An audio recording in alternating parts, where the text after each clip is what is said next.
استحقاقك هو اللي بيحدد لك نوع الناس اللي موجودة في حياتك، نوع العلاقات اللي موجودة في المحيط بتاعك، بيحدد لك الفرص اللي موجودة في الواقع بتاعك، وبيحدد لك حتى النجاح او الفشل. يعني لو انت عندك استحقاق فانت ناجح، ولو انت عندك عدم استحقاق فانت فاشل. بيحدد لك حتى نوع الحب اللي انت بتعيشه. انت متخيل قد ايه الاستحقاق ده هو مؤثر في كل شيء في حياتك؟ فالاستحقاق عامل بالظبط زي البوابة.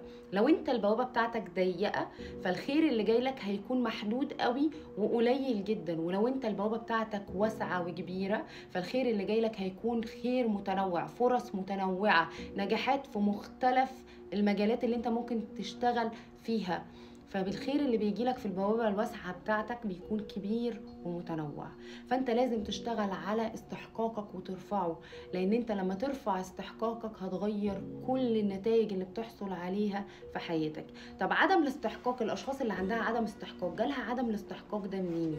جالها من الطفولة، من جروح طفولة، من شخص مؤثر في حياتها، باباها، مامتها، حد مؤثر في المحيط بتاعها، مر معاه بموقف صعب معرفش يعالج المشاعر دي، فحسسته ان هو مش قد الحاجه دي، او حسسته ان هو ما يستاهلش، فاتخزنت جواه في اللاواعي، وبعد كده عملت له احساس دائم بعدم الاستحقاق.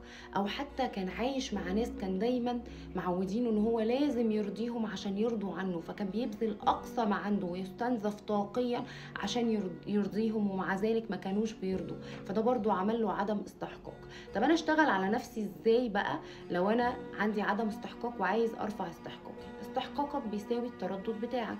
معنى كده ان انا لازم اشتغل على التردد بتاعي، ارفع التردد بتاعي. لما ترفع التردد بتاعك هتحصل على الحاجات اللي هي انت مستحق ليها، الحاجات الايجابيه، هتحس بنفسك اكتر، هتحس ان انا استاهل ده، هتحس ان انا قد اي حاجه بدخلها لو التردد والطاقه بتاعتك عاليه. ازاي بقى ارفع ترددي وطاقتي؟ حاجات بسيطه قوي ترفع لك ترددك انت مش واخد بالك منها.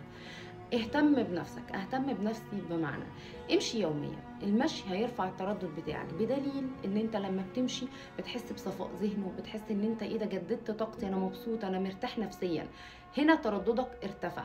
اهتم بالمكان اللي انت عايش فيه، ده شيء مهم جدا. ليه؟ لان المكان بيأثر عليك زي ما انت بتأثر على المحيط، فالمحيط برضو بيأثر عليك. فلو انت قاعد في مكان سلبي ومبهدل ومكركب وطاقته وحشة وطاقته سلبية وطاقته مخنوقة على طول قافل النوافذ بتاعته، فهي بتصب في الهالة بتاعتك وبتأثر على طاقتك. ولو انت مهتم بالمكان اللي انت عايش فيه بنظافة، وان انت مفتح النوافذ بتاعته ومهتم بطاقة المكان، في الحالة دي طاقتك بترتفع بناء على ان المكان بيعكس على طاقتك. فاهتم بالمكان اللي انت